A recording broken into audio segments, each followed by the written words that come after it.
dy dx, the first derivative to be equal to 2x over y. Any questions on how I found 2x over y? Again, derivative of 4x squared is 8x. Derivative of 2y squared using your power rules of 4y, but you're doing the derivative with respect to x, so it's dy dx. Derivative of all your constants is 0. Okay? Are we good? Yep. So whatever is on the right side, you said it's dy over dx. Well, I subtracted 8x on both sides, and then I had to get dy dx by itself, so I divided by negative 4y. So, because again, you're trying to isolate, you're solving for dy dx. Yeah. So, I just move everything over to the right. Okay? So we go on the first derivative. All right.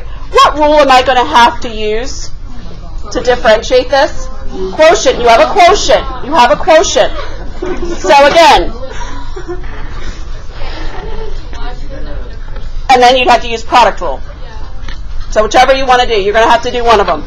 So f prime g minus f g prime, square the bottom, and away you go. So f is the numerator of 2x. G is the denominator of y. So what is f prime going to be? F prime is going to be what? 2.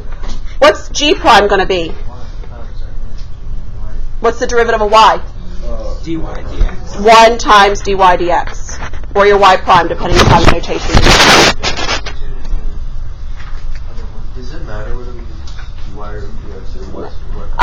I'm getting you in the habit now, dy dx, because eventually when you get to calculus next year, you're going to be having to differentiate possibly in terms of others. So you always want to know what you're differentiating in terms of. So that's why we know we're differentiating in terms of x. So no, but it doesn't matter. It's just a different way to write the notation. If you're using y prime or you're using dy dx, it's the same thing. Okay? So now I need to plug everything into my quotient rule. So then my second derivative, f prime you told me was 2, times g, which is y. F we identified as 2x. G prime we identified as a dy dx. All over the denominator squared.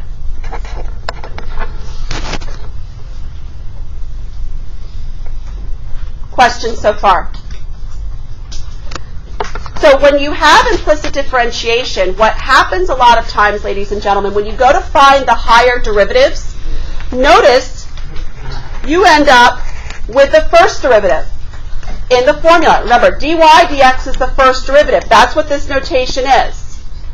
So what is dy dx equivalent to? What did we find dy dx equivalent to be? 2x over y. So a lot of times when you do the higher order derivatives and it comes back to implicit differentiation, you're going to have to substitute a lower derivative back into those higher order derivatives. So in this case, when I found the second derivative, my final answer, I'm going to have to take out the dy dx, plug in the first derivative.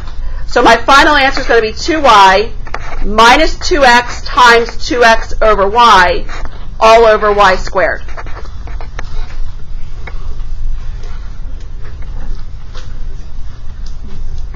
Can I simplify this? It's a complex fraction.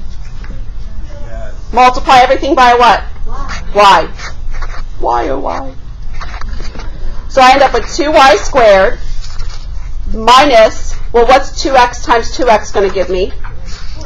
4x squared, all over y to the third. Okay? And there's your final answer.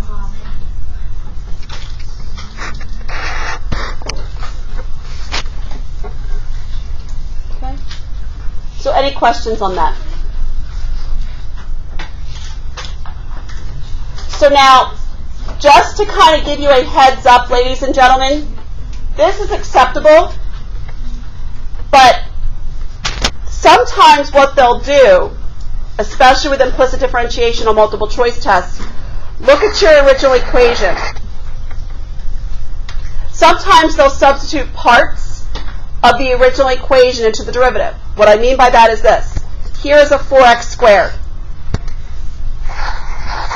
this equation could be very easily solved for 4x squared, couldn't it? What is 4x squared equal to? 4x squared is actually equal to what? 9 plus 2y squared. So sometimes what they're going to do on you is they're actually going to substitute parts of the original equation into the derivative. So if that happens, I can actually simplify this and get this in terms of one variable. Because what happens is if I plug in 2y squared minus 9 plus 2y squared all over y to the third, you can get a much cleaner derivative. What would this final derivative be? Negative 9 over y to the third. A much prettier derivative. So you've got to be on the lookout. Some things to be on the lookout for, especially if it's a multiple choice test. They're going to do stuff like this. So you had to substitute back in the first derivative, and then if your original answer isn't of choice, that's where go back to your original equation and see if you can substitute something back in. Yes, Emma? Could you put either answer on like a test? For a free response, yes. But unless the directions say write in terms of one variable for your final answer, then you'll have to substitute. If it's multiple choice, guaranteed you'll have to do something like this. Okay? But that's what they do. That's probably the trickiest part about the implicit differentiation when you get to the higher order derivatives. All right? So questions on that? All right. That's it for 3-1.